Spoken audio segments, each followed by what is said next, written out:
fala, isso aqui foi legal, vai me trazer um outro olhar, que é o nível de serviço que embarca e o jeito brasileiro de exercer a hospitalidade. No fórum, a gente recebe aqui em São Paulo muitos, mais de 60% das pessoas vêm de fora, que sempre nos perguntam onde hospedar, o que fazer em São Paulo. Geralmente eles chegam ou no dia 28, para quem tem stand, que no dia 29 tem que estar cedo. Para quem é do varejo, da indústria, de serviço de outros países, costumam chegar dia 29 de manhã.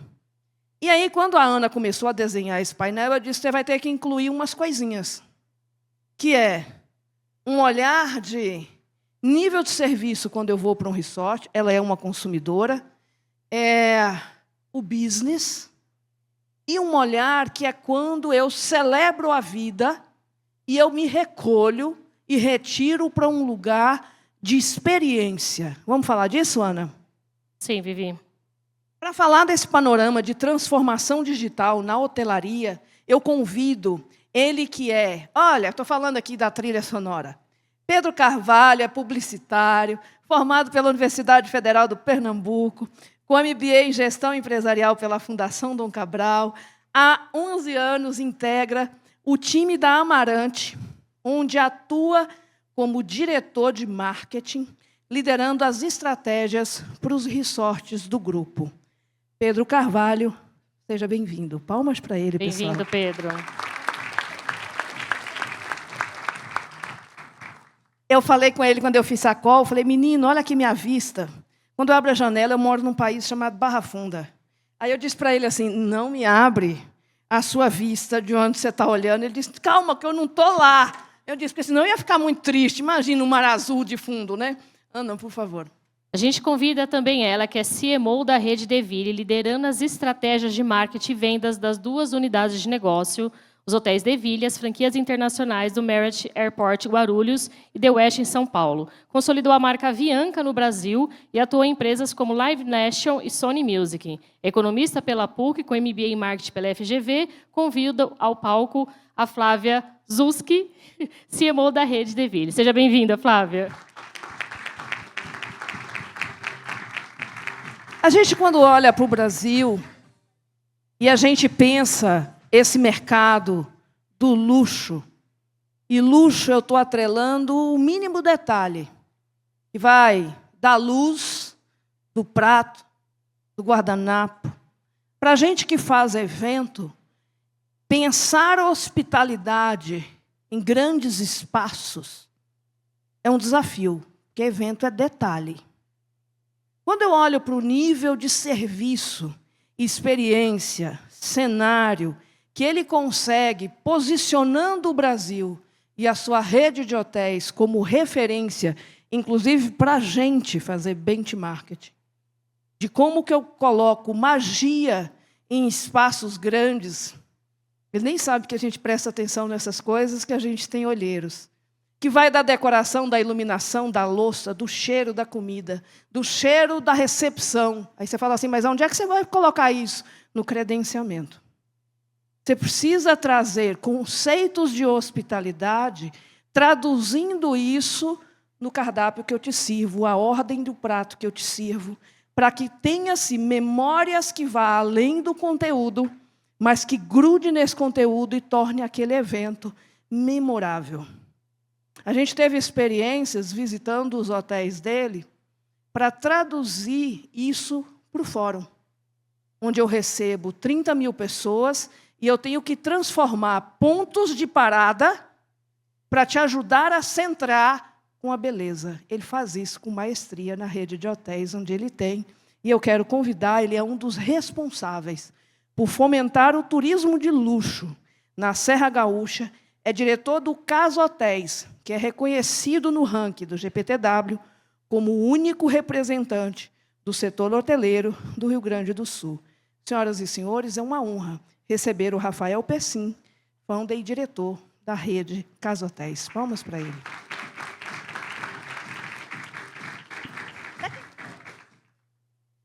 E para compor esse painel e fazer a mediação, nós chamamos ela, que é especialista em gestão de experiências e comportamento do consumidor. A Trícia é fundadora da MAPI e é uma das 100 pessoas mais influentes do turismo brasileiro. Com mais de 20 anos de atuação em hospitalidade e consultoria, ajuda empresas a desenharem serviços mais consistentes, humanos e memoráveis, sempre partindo de boas perguntas e conversas que geram movimento real. Seja muito bem-vinda, Trícia Neves, co-founder da MAPI. Vamos. Palmas. Tá contigo, querida. Bem-vinda. Muito bom. Boa tarde. Quem é que não trabalha com turismo? Boa. Eu aprendo com turismo. Excelente. Tá? Ontem eu vi um post do Rony da Reserva, vocês viram? Falando da Apple. Alguém aqui viu? Ele fez um post sobre o Steve Jobs e como é que ele desenhou as lojas da Apple e a experiência das lojas da Apple. E conta que ele levou o comitê executivo da empresa para conhecer um Ritz-Carlton, que é uma rede de hotéis de luxo, né, que está no mundo todo, mas principalmente nos Estados Unidos. E eles foram entender como é que você interagia com esse cliente e que vinha muito antes do processo comercial. E aí a gente tem especialistas aqui também, eu acho que para a gente dividir um pouco dessa experiência de uma indústria bastante antiga, né, que está acostumada a lidar com gente e que tem desafios digitais que vocês três estão enfrentando muito bem. Bem-vindos. Só para a gente contextualizar, acho que a Ana e a Vivi já falaram um pouco, mas vocês me pediram para contextualizar um pouco das empresas. Então, tem a referência do sul do país, a referência do Nordeste, a referência do país distribuído. Mas eu queria que vocês, em 30 segundos, contassem o que faz a Deville, a Casa Hotéis e a Amarante. Bom dia, boa tarde, gente. A Amarante é um grupo de resorts hoje. Tem 3 resorts em Alagoas. O Japaratinga Lounge Resort, o Salinas Maragogi e o Salinas Maceió. Então, basicamente... Muito bom. Rafa? Casa Hotéis, então, é uma pequena coleção de hotéis de lazer upscale em Gramado, que preza pela experiência e qualidade com os hóspedes. É uma empresa familiar, né, tem bastante história, né, espero que eu possa compartilhar um pouco delas aqui com vocês. A Rede Deville é uma rede de 50 anos já, tem 2 unidades de negócio, como elas falaram. Os hotéis Deville são 8 hotéis hoje, e as franquias Marriott Airport Guarulhos, e, em junho, agora, o The West em São Paulo, no Itaim. Essas são as nossas unidades. Mas a Deville está presente no Brasil todo, Porto Alegre, Curitiba, Salvador, Centro-Oeste, Campo Grande, Cuiabá, Cascavel, Maringá, e aí por diante. Não dá para falar a lista toda, né? Não cabe. Dá. Ainda dá. Muito Daqui a bom. pouco não. Espero que não. Muito bom, gente. Então, vamos começar o papo. Já que a gente tem muita gente de fora do setor aqui, eu queria pedir ajuda para vocês, para a gente explicar um pouco de o que mudou na experiência do hóspede, né? Principalmente com essa transformação digital, e quais são as grandes transformações e os grandes desafios que a gente está enfrentando nesse momento na hotelaria no Brasil. Acho que começando, a informação, né? Acho que todos nós somos abastecidos de muitas informações prévias, né? De serviços de alimentação, de preferências, de quarto, de ruído, de andar, e etc., que faz com que a gente, quando o hóspede chegue no hotel, a gente já tenha aquela informação abastecida aí no nosso CRM para conseguir que a experiência dele seja cada vez melhor, né? E isso, obviamente, sendo sempre com incremento. Então, acho que hoje os CRMs, a experiência do cliente, né, que é abastecido por essas informações, ainda mais para o hóspede frequente, para a gente é uma fonte de riqueza. A gente gera muitos dados e transformar isso em ação efetivamente é um grande desafio, né? Exatamente. Então, acho que transformar em ação, hoje, por exemplo, se a gente vai oferecer um happy hour e outras ferramentas que a gente usa no dia a dia ali do CRM, às vezes tem um incremento de 20% a 40% de AIB nas unidades, por exemplo, né? Quando a gente sabe... Alimentos e bebidas, né? AIB, desculpa, pessoal. Alimentos e bebidas, a gente sabe, ou vai oferecer um happy hour, ou uma feijoada no sábado. Então, sabendo que o cara fez o check-in, que ele está dentro do hotel, a gente consegue se comunicar por WhatsApp com ele, que é a forma preferida hoje, a gente sabe. Então, eu acho que isso hoje, essa informação, esses dados que nos transformam em informação ali na ponta, para gerar ações, são muito assertivas. Alguma coisa diferente? A gente tem uma particularidade muito grande com geração de dados, porque, como somos resorts all inclusive, a gente tem muito produto de autosserviço, muito consumo de autosserviço. Então, o grande desafio da gente é conseguir gerar esses dados, esses inputs de consumo dos hóspedes, sem interferir na experiência. Então, tem uma geladeira disponível para o hóspede, quero ter alguém controlando quantas cervejas ele está consumindo, mas quero ter o input de informação de qual o consumo de cerveja, em qual horário, qual o rótulo favorito e informações desse tipo. Eu acho que o desafio de qualquer negócio hoje, né, e a tecnologia veio para nos ajudar bastante nisso. Eu lembro quando nós começamos, o nosso grupo não é tão grande, o hotel mais antigo tem 27 anos, mas eu lembro muito bem dos opinários de papel, né? Era dali que a gente extraía a experiência do hóspede, o que ele estava gostando mais na experiência dele, e a gente conseguia começar a fazer esse relacionamento que hoje é facilitado bastante com o CRM. Mas eu acho que o segredo de todas as empresas hoje é conhecer cada vez mais o seu cliente, né? Conhecendo cada vez mais o seu cliente, cada vez mais a gente consegue personalizar o serviço para ele. E é isso que faz das grandes empresas, né? O diferencial dessas grandes empresas é o que né? É conhecer o seu cliente profundamente. E na hotelaria não é diferente, né? Muito bom. E aí, a gente olhando para essa digitalização que é de todo mundo, o que é diferente na hotelaria? Quais são os desafios dessas integrações, da distribuição, que tem muitos intermediários, né? Como é que vocês estão encarando a questão da distribuição e da digitalização e o que tem de diferente das outras indústrias? Tem um fator muito importante, principalmente por conta desse desafio de distribuição, que é muito particular da hotelaria, é que eu não posso ter uma jornada de conversão somente digitalizada. Eu preciso pensar em uma jornada 360 digitalizada. Então, se o hóspede conhece meu hotel através da minha comunicação, se ele usa meu conteúdo para planejar a viagem, ter segurança para consumir o meu resort, por exemplo, a probabilidade dele converter através do meu canal direto é muito maior, fora todo o trabalho de gestão da reputação online, que é essencial para a hotelaria. Então, acho que ter consciência de quais etapas da jornada, quais são os pontos de contato que são importantes e, principalmente, qual a ferramenta ideal para aquele momento da jornada. Eu não posso ter um perfil do Instagram que está focado em comunicação promocional, por exemplo, não está focado em construir marca. E como eu não posso ter um site que está totalmente focado em construir marca e está esquecendo da conversão, já que o site é, em essência, um ambiente de conversão. Basicamente, ter consciência do papel de cada canal dentro da jornada e ter métricas estruturadas para incentivar o hóspede a caminhar por essa jornada. Eu tenho desafios um pouco diferentes do Pedro, e aí eu vou fazer uma ressalva aqui para o Grupo Amarante, que a gente acompanha, eu estava conversando com ele agora, que tem uma venda direta expressiva no setor, né? Acho que eu não conheço nenhum hotel, nenhuma rede que tenha vendas tão expressivas quanto a Amarante, porque faz esse trabalho de vendas diretas muito bem. E minha equipe acompanha, estão ali, podem dizer que eu falo assim, olha Amarante, porque realmente é uma referência para a gente. Eu tenho um público corporativo um pouco maior, então os canais são mais difíceis, as integrações são mais difíceis, alguns mais, digamos, analógicos ou mais offline do que outros, né? Então, porque é uma venda corporativa que ainda é muito representativa para a gente. Então, a gente passa, assim, por desafios de integração diários para conseguir que a coisa fique menos manual e mais automatizada. E essa é uma característica do nosso negócio, né? Ele tem muitos intermediários e um desafio é a gente conseguir reduzir o número de intermediários e conseguir trazer e aumentar esse fluxo direto. E ao que vocês identificam que aumenta o fluxo direto, né? Quais as variáveis que mexem no jogo? Assim, o que faz mexer o ponteiro da venda direta? Relacionamento com clientes. Certo. Além de ser um desafio para nós, né, esses intermediários eles custam muito caro para nós, né? E eles não conseguem oferecer a experiência de hospedagem, de atendimento que a gente consegue oferecer diretamente para o nosso cliente, né? Então, quando eu falava antes de a gente conhecer o nosso cliente, quando a gente faz esse trabalho de base, de saber quem é o perfil do cliente, né? E isso não é só para hotelaria, como eu disse, qualquer setor, né? Saber qual é o perfil do cliente que está comprando, que está seguindo a tua marca, que é um apaixonado pela tua marca, que expõe a tua marca e que divulga a tua marca, né?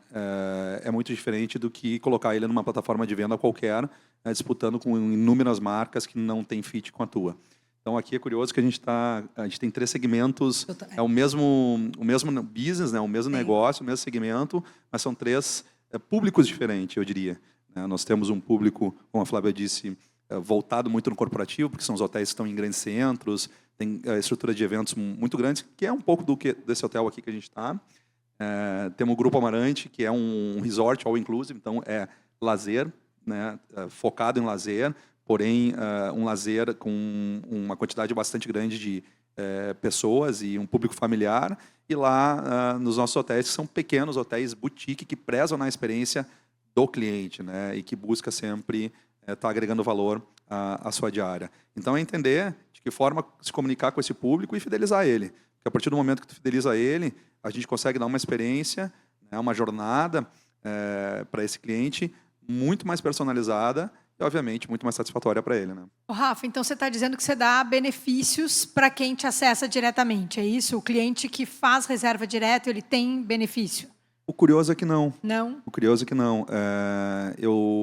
O cliente entende que a jornada de compra dele ela é muito mais satisfatória do início ao fim. Ele vê mesmo valor sem na experiência. Ele vê valor, não vê preço.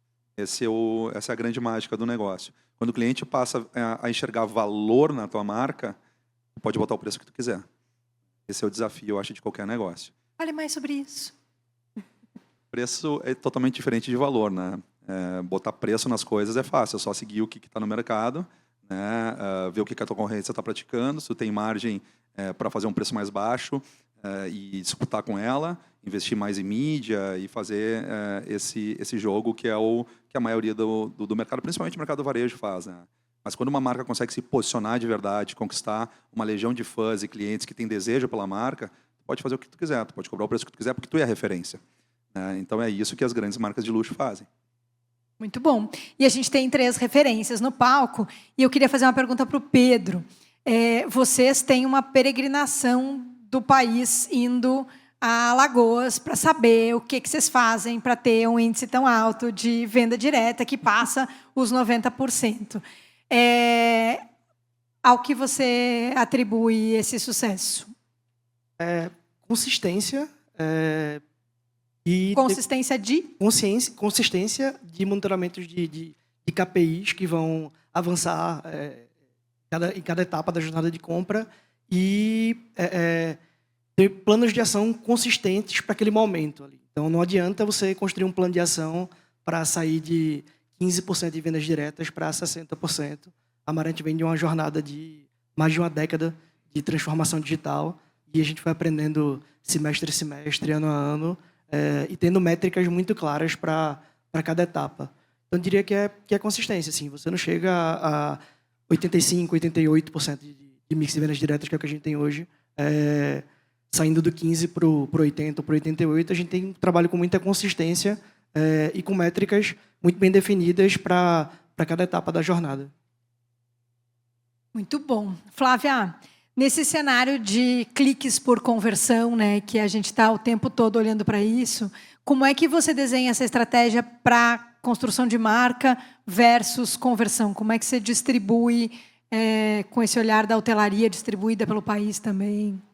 Eu acredito que na hotelaria, aí cabe para os 3 hoteleiros aqui, independente do posicionamento, a consideração, né? Eu acho que a gente tem que trabalhar muito a reputação, mas também o tráfego de consideração ele não pode ser esquecido, né? Acho que a gente fica muito em performance, e a gente acaba de entender que no nosso segmento a recomendação é a alma do negócio, né? As pessoas recomendam, então a gente tem que trabalhar também o tráfego de consideração para formar a ideia, né? A gente sabe que hoje o consumidor, o hóspede, ele vai mais de 20 canais até ele decidir, né? Então a gente tem que ter uma boa rede social, bem abastecida com um conteúdo muito bom, trabalhar isso também no tráfego de consideração para a gente ter uma conversão e não só olhar o custo por clique ou o CPA, enfim, mas também fazendo um branded content bem feito, porque o trabalho que antecede essa compra é muito maior, né? Então, aí, não sei se eu respondi diretamente. O bacana é que hoje a gente tem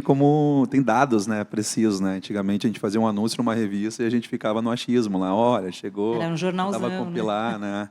Então, é muito bom trabalhar dessa forma hoje, né? Onde a gente pode ter a certeza de onde que a gente está investindo e de onde está vindo o retorno do teu cliente diretamente, né? É curioso que se fala muito de redes sociais hoje, né? Quase não se fala mais de sites, né?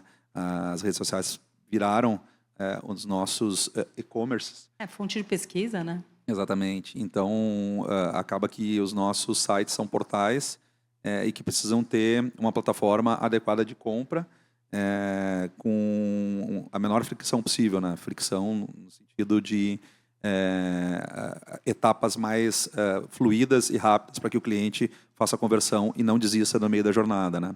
Então, obviamente, que é um mercado que estuda muito varejo, que é especialista nisso, né? Aquela história que todo mundo aqui está acostumado a comprar aí, né, nos seus sites preferidos, abandona de carrinho, depois você recebe um desconto para te voltar para o teu carrinho, tu fica te perseguindo em relação àquele produto que tu viu, né? Isso é sempre um desafio para nós quando a gente está vendendo quarto, né? Nota de avaliação, né? Porque eu acho que quem não é do mercado nunca parou para pensar nisso, mas a gente trabalha com um dos produtos mais perecíveis, ou talvez o mais perecível que exista no mercado, né? O que a gente não vende hoje, Vendeu. o que a gente não vende hoje, a gente não vai conseguir vender amanhã. É diferente do estoque de uma marca, de qualquer marca de produto que tu vai colocar na prateleira, vai lançar uma promoção, aquilo lá vai ficar encalhado, mas uma hora vai sair, né? Uma hora tu vai dar fim para aquilo. O que a gente não vendeu hoje, a gente não vai vender amanhã, acabou. É um dia de duração. Falava isso em companhia aérea também, tá? Porque havia um Exatamente, vazio. perfeito. Mercado de viagem no geral, né? Em geral. Acho que é muito importante isso de ter métricas específicas para a construção de marca também. É necessário, não se constrói marca só no feeling. Acho que muito importante também do trabalho que a gente faz na Amarante é de que não existe hierarquia entre os trabalhos. Então, eu não tenho uma preferência por conversão em relação à construção de marca, não tenho preferência sobre construção de marca em relação à conversão. Ambos os trabalhos são igualmente importantes, com métricas próprias, com focos específicos. Na Mapia, a gente faz muita pesquisa de comportamento do consumidor e de tendências de comportamento. E, além desses estudos todos, eu tenho uns experimentos lá em casa de 22, 19 e 11 anos. E eu comecei a ler aquele livro da Geração Ansiosa. Vocês já ouviram falar? Do Jonathan Haidt. Muito com uma expectativa de mãe, assim, de entender o que estava acontecendo. Ontem, inclusive, ele estava aqui em São Paulo e eu fui assisti-lo. E aí eu comecei a me dar conta o quanto aquilo tem a ver sobre uma geração inteira e sobre uma sociedade inteira. E cheguei à conclusão que a gente está vivendo uma crise de atenção. E ela impacta os nossos clientes, porque o cliente não está mais prestando atenção no que ele está fazendo, né? Ele não lê as frases que a gente coloca no site, ele não viu a explicação no Instagram, ele não... Você fornece informação e você não consegue garantir que ele está ali, nem quando ele está fazendo check-in, porque ele está fazendo check-in respondendo o WhatsApp, né? E a mesma coisa para o nosso time, né? O time também tem uma crise de produtividade aí, porque também está vivendo em segundo plano, como diz lá no nosso telefone. Falando em alma do negócio, que foi um tema que você trouxe, como é que a gente está fazendo a gestão desses negócios onde as pessoas não estão atentas, né? Nem o cliente, nem o colaborador, né? Como é que a gente está cuidando da alma do nosso negócio, que é hospitalidade? Olha que curioso, hoje, agora vindo para cá, eu estava no aeroporto aprovando uma campanha de um evento interno que a gente está fazendo e aprovei a campanha digital, obviamente, né? E isso já foi disparado. O primeiro canal de disparo é sempre o WhatsApp, seja para base de clientes, né, para conhecidos, grupos e tudo mais. E no mesmo momento eu recebi duas mensagens, uma de um amigo, aliás, o cara que me recomendou para estar aqui, que é o Guto Rocha. Nossa, a chefe vai estar aí. Aí eu, nossa, onde é que eu não fui claro que a chefe não vai estar aqui, né? Foto dela, tá dizendo que ela vai estar na cozinha. O que passou desapercebido, né? Aí eu chamei meu time de marketing lá, pessoal, a gente tem que ser mais específico aqui que a chefe vai estar presente. Mas tá claro, tá aqui. Não tá claro, porque um dos caras que mais entende marketing me perguntou, ou seja, ele não leu, né? E logo em seguida eu recebi uma outra mensagem dizendo, quando que vai ser? Esqueceram a data. E a data estava lá. Então, é muito curioso isso que tu falou, porque as pessoas não leem mais. Elas não leem. Então, às vezes, a gente se esforça para fazer um material super informativo e as pessoas estão, né, numa velocidade que a gente não consegue acompanhar. Eu acho que tem que existir um esforço ativo para descomplicar a jornada do cliente. Tem um dos grandes cases da Amarante é a Black Friday, né? A gente vendeu 175 milhões em 16 horas no último ano. E é um trabalho enorme para não ter complexidade na Black Friday. Tem períodos específicos, com único preço, então, com uma política de reserva o mais simples possível. E o mesmo se aplica para outras campanhas promocionais ou para toda a jornada do hóspede. Então, é um esforço ativo para descomplicar a jornada. Geração de leads, né, que é bem importante para essas campanhas de mais longo prazo, né? Fazer uma geração de lead antes mesmo de lançar a campanha, dando aí sim, né, dando uma vantagem para o cliente, para começar a criar uma base consistente para te lançar depois a promoção, né, que tu está querendo lançar. Então, com isso, tu gera o desejo, gera a expectativa, constrói uma base sólida que vai converter depois. A gente não tem R$1 de mídia no dia da Black Friday. Então, durante essas 16 horas não roda nenhuma ativação de mídia. Todo vem desse trabalho de nutrição dos leads. Voltando à sua primeira pergunta sobre a hiperconexão ali, acho que falando mais de experiência, agora um pouquinho fora dos leads, treinamento e processo, né? Hoje não dá para a gente chegar num hotel, chegar num check-in de companhia aérea, eu falava isso desde eu comecei no turismo, e a pessoa está olhando o WhatsApp e não está fazendo uma conexão com o cliente, né? Acho que isso é muito importante, porque você faz toda uma jornada do cliente, ele chega no check-in, ele não está tendo atenção. Ou ainda, estamos atendendo ele e ele não está prestando atenção nas informações que são passadas pelo atendimento, né? Isso é muito importante. Eu acho que tem que treinar, né, o nosso colaborador para como lidar com isso e também para não fazer isso com o nosso cliente ou com quem está chegando, porque a conexão é super importante, mas que isso seja feito através de treinamento e processo, porque senão não perdura, né? Cada vez mais estamos mais desatentos, né? E aí, falando em tecnologia e digitalização e ferramentas em geral, o que é mais difícil? Convencer a alta liderança a investir ou convencer o time a usar? Convencer o time a usar, definitivamente. Eu, como sou de uma empresa familiar, eu tenho os dois desafios, né? Então, eu tenho no conselho lá um pessoal mais da old school, assim, que custa entender. E, recentemente, a gente passou por esse desafio porque a gente lançou uma plataforma de IA, né, de inteligência artificial, para atendimento de cliente, né? Aí vocês vão me perguntar, caramba, que loucura, o cara está falando em exclusividade, experiência, valor e não preço, e aí o cara bota um robô para atender o cliente. É desafiador, porém a gente tem que entender como, né, lidar com esse jogo da tecnologia e do serviço de excelência. E a IA realmente ela é surpreendente. A gente testou essa plataforma, está testando na verdade ainda, na prática, há 18 dias. A gente já tem R$100 mil, mais R$100 mil em venda através dela, 100% dela. E a gente está, obviamente, treinando para que ela seja o mais humana possível, porque um dos maiores gargalos, né, principalmente numa empresa de hotelaria que não é grande, é que a gente não tem um atendimento 24/7. Então, vai ter momentos em que vai ter cliente querendo comprar o meu produto, querendo informações detalhadas do meu produto, né, e ele não vai conseguir somente no horário comercial. E essa tecnologia nos permite ter um atendimento 24/7. Às vezes, você não percebe, e essa é a intenção, que a gente não perceba que está falando com o humano mesmo.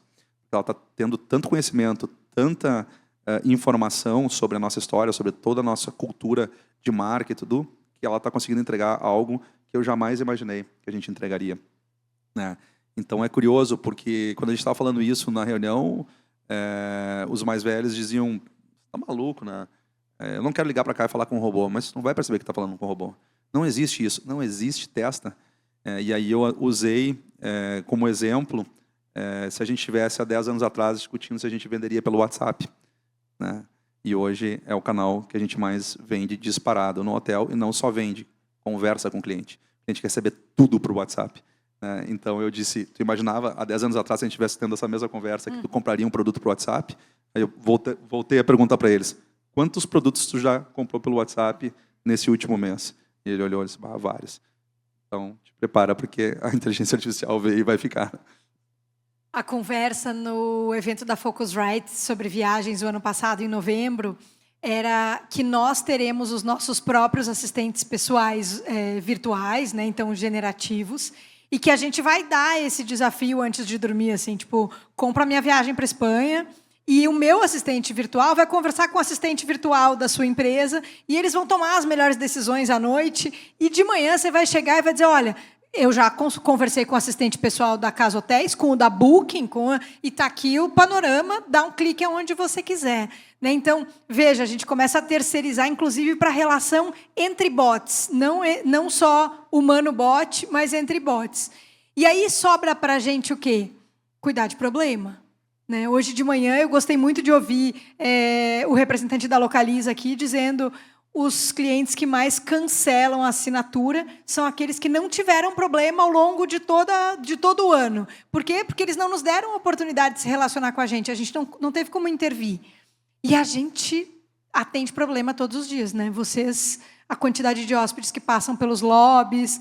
Então, a gente atende problema o tempo inteiro. Como é que vocês estão aproveitando essa oportunidade? Porque se eu consigo direcionar uma parte do atendimento para online, para aquele cliente que tudo bem ser atendido pelo online, eu deixo o meu time mais disponível para cuidar de problema. Como é que vocês estão cuidando de problema?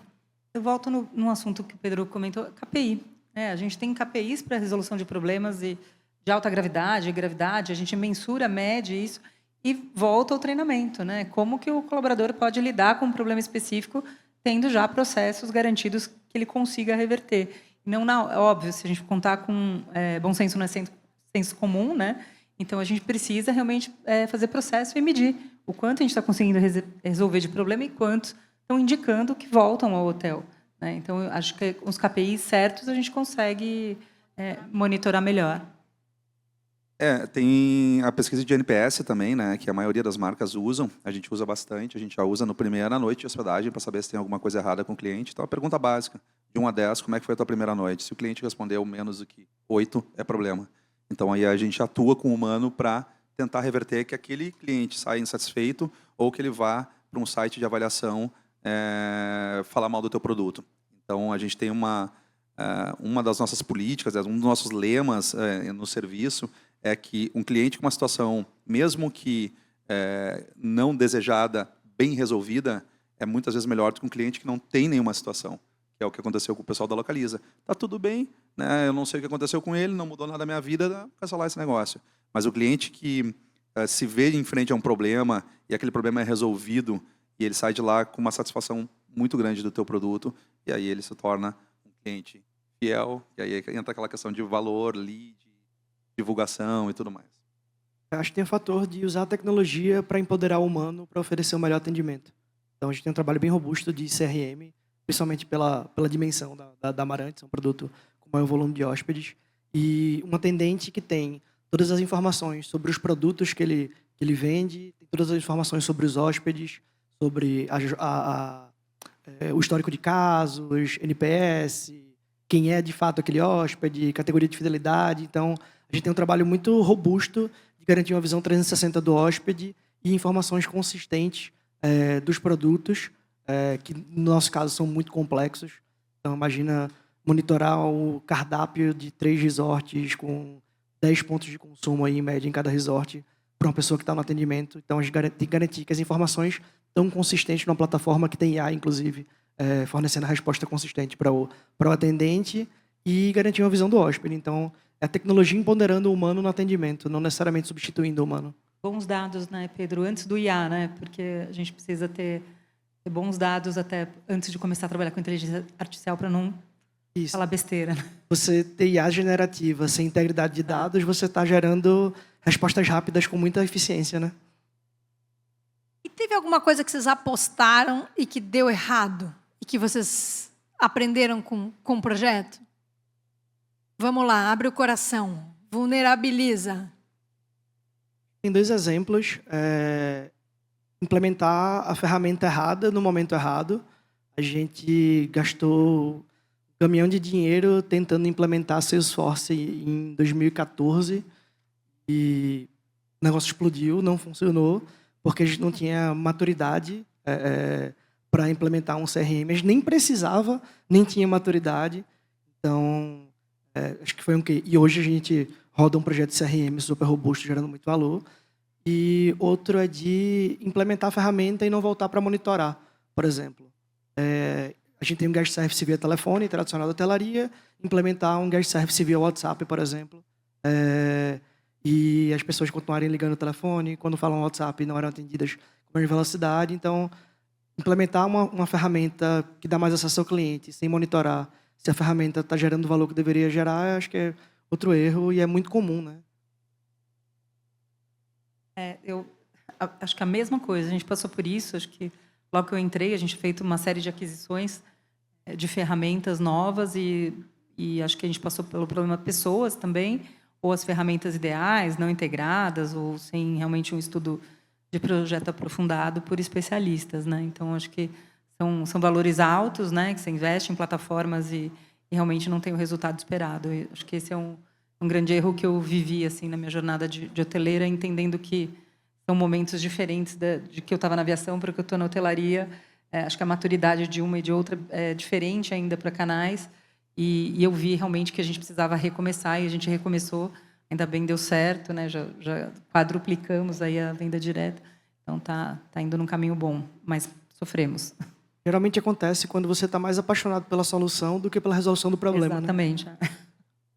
É todo dia, né? Então, faz parte, né? A gente aposta demais em vários projetos, às vezes é isso, né? Tu tem uma certeza de que aquilo vai dar certo, só que o nosso mercado é muito volátil, né? Então, como eu estava falando, a gente não tem muita margem de erro, né? Que não vendeu hoje, não vai vender amanhã. Tem algo que a gente não conseguiu acertar ainda, na minha opinião, que as companhias aéreas forçaram os usuários a fazer, que é o check-in online. Isso é uma cultura que não mudou ainda do usuário do turismo, no geral, né, na hotelaria. Então, literalmente, nós somos forçados pelas companhias aéreas a fazer. Tipo, se não fizer, tu não vai ter check-in, né? Check-out, né? Se não fizer em casa, vai ter que fazer numa máquina no aeroporto, né? Então, hoje eu não embarquei no voo, perdi o voo, porque eu não tinha feito o check-in, eu não me dei conta, correria, e não fiz o check-in. Se eu tivesse feito o check-in, eu tinha partido direto para a sala de embarque. Não me deixaram embarcar porque eu não tinha o check-in. A hotelaria não. A hotelaria parece que a pessoa quer passar trabalho, ficar ali. Ninguém gosta, na real, né? Mas todo mundo faz. Chega ali no balcão, quer ter os dados, não sei o quê, preenche a ficha, aquela coisa toda. Você resolveu se vingar da companhia aérea hoje e não fez o check-in. Eu queria tanto que os nossos clientes fizessem todo o check-in online para a gente chegar e só, seja bem-vindo. Né? Mas não acontece ainda. Mas muitos ainda tem o pré-check-in, né? Porque depois tem que repetir alguns dados. Total, é sobre esse pré-check-in que eu estou falando. Ainda né? é uma deficiência de muito. Esse a gente não... Mesmo tentando errar, não conseguimos nem errar, porque os clientes não... E é um problema que basicamente mora na interface, né? A gente não consegue fazer a interface, para quem frequenta hotéis, a gente não consegue fazer a interface entre o check-in no celular e o sistema que vai liberar essa chave, esse apartamento. Então, tem todo um problema de back aqui para resolver. Mas como a gente tem mais um tempinho, dá para 1 minuto alguém contar uma sacada que deu muito certo, assim, tipo, se eu pudesse deixar um aprendizado aqui para essa galera do varejo que veio aprender com a hospitalidade, seria...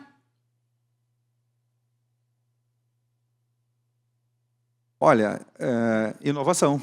Né?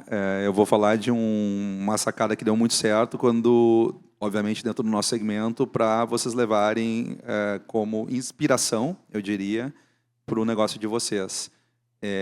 A gente resolveu abrir um hotel de barraca, há 21 anos atrás. Barracas. Hoje o famoso glamping. Há 23 anos atrás, a gente abriu o primeiro hotel de barracas do Brasil, no meio do nada, na região mais fria do Brasil, né? Não tem asfalto para chegar até hoje. E naquela época a gente nem sabia o tamanho da loucura que a gente estava fazendo. Quando a gente chegou à pandemia, que a gente viu que a gente tinha acertado, né? Porque a gente estava num lugar onde o isolamento era a regra, onde o luxo era a desconexão, né? O luxo era estar conectado com a natureza e não com a tecnologia. E hoje esse é o produto com maior performance da nossa coleção. Maior ocupação, maior diária média, maior número de premiação a nível Brasil, de reconhecimento, né? E é um hotel de barracas lá no meio da Serra Gaúcha, em Cambará do Sul, que é um baita sucesso. Fala o nome, né? Visitem o Parador. É o Parador Cambará do Sul. Muito bom. Pesquisem aí no Instagram. Muito bom, Rafa. Tem maior número de seguidores. É um sucesso É um mesmo. sucesso. Muito bom. Pedro, Flávia? Eu diria que tentar buscar soluções simples para os problemas que você tem. E metade dos problemas de integração, de monitoramento, são resolvidos com a planilha de Excel, ou podem começar a ser resolvidos com a planilha de Excel antes de partir para ferramentas complexas e soluções complexas. Então, acho que tem um foco na resolução dos problemas e adicionar complexidade. À medida que a complexidade, de fato, for gerar valor, acho que é uma dica que é universal, né? Para serviços, para e-commerce, para todo mundo. Não sei se eu tenho um case inovador assim nesses 3 anos, mas eu acho que concordo com o Pedro. Acho que é o simples, né? A gente às vezes complica muito as coisas, muitos processos e esquece de viver a experiência que a gente está querendo que seja comprada ali. Então, eu pergunto muito para a equipe qual foi a última vez que você se hospedou, você conhece o hotel. Na Avianca eu perguntava se ele já tinha voado, quanto tempo fazia que ele não voava, quanto tempo ele tinha usado o serviço. Acho que a gente deixa de ser consumidor às vezes e esquece um pouquinho de como a gente tem que experimentar o produto. Então, eu faço questão. Uma das primeiras coisas que eu fiz foi perguntar para a minha equipe quais hotéis eles conheciam e começar a fazer circular. A maioria não conhecia nem metade dos nossos hotéis. Então, acho que muda muito o ponto de vista de todo mundo, desde uma pessoa de distribuição até uma pessoa do comercial, quando ela experimenta o produto. E a gente está falando disso o dia todo aqui, né? O dia todo. Chegou cedo. Mas a inovação é experimentar o produto. Muito bom. Bom, agora eu vou fazer um ping-pong e só tem uma regra. Tem que decidir entre um ou outro. Não pode ficar em cima do muro. Tudo bem? Todo mundo responde. Tem que decidir. Performance ou branding? Branding. Branding. Marketing de influência ou publicidade tradicional? Influência. Influência. Check-in automático ou recepção tradicional? Recepção tradicional. Check-in automático. Check-in automático. Reserva direta ou via OTA? Agências online. Direta. Direta. Não tem ninguém de OTA aqui, né? Mas então Direta. Então como hóspede, um agente autônomo ou um agente de viagens competente? Um agente autônomo digital ou um agente de viagens humano e competente? Um humano e competente para gerar experiência. É difícil achar isso hoje em dia. Mas, sim, humano é humano. Sempre vai ser humano, né? Insubstituível. Desde que seja competente. Pedro já vai no digital. Pedro. Eu espero não ser crucificado, mas eu iria para o digital. Teremos esses clientes todos lá. Muito bom. Investir em tecnologia ou em treinamento em equipe? Só pode um. O que vem primeiro? Equipe. Não adianta a tecnologia se não tiver equipe para usar a tecnologia, né? Então é óbvio que a equipe é sempre o primeiro lugar. Alta personalização na sua jornada ou privacidade dos seus dados? Personalização. Também. Idem. Tô junto. Agora, para fechar, tem que ser verdadeiro. Quando você recebe o e-mail de avaliação da hospedagem, você responde feliz ou deleta sem abrir? Tem que responder, não tem o que fazer, né? Mas você não faz check-in, você responde o e-mail? Falou de verdade? E-mail eu deleto. Deleta sem abrir? WhatsApp eu respondo. Na verdade, é uma das coisas que a gente mais cobra na nossa equipe. Retorno para o cliente. Né? Mas você, como cliente, deleta sem abrir ou responde a avaliação? Não respondo. Eu dou uma a não chance. ser que seja o NPS lá do Deston. Na verdade, só se eu não conhecer a avaliação, porque a maioria Estão eu se conheço. justificando, ó, gente. Vai, Pedro. Eu dou uma chance. Eu abro, se for simples de responder, eu respondo. Depende de qual avaliação. Depende do tamanho. Não, Entendi. e depende não de tinha quem essa tá pedindo a opção, era avaliação. responde ou não responde. É do Trip, não sei o que. Senhoras e senhores, Pedro, Rafa, Flávia, muito obrigada. Visitem Valeu, os valeu. nossos hotéis.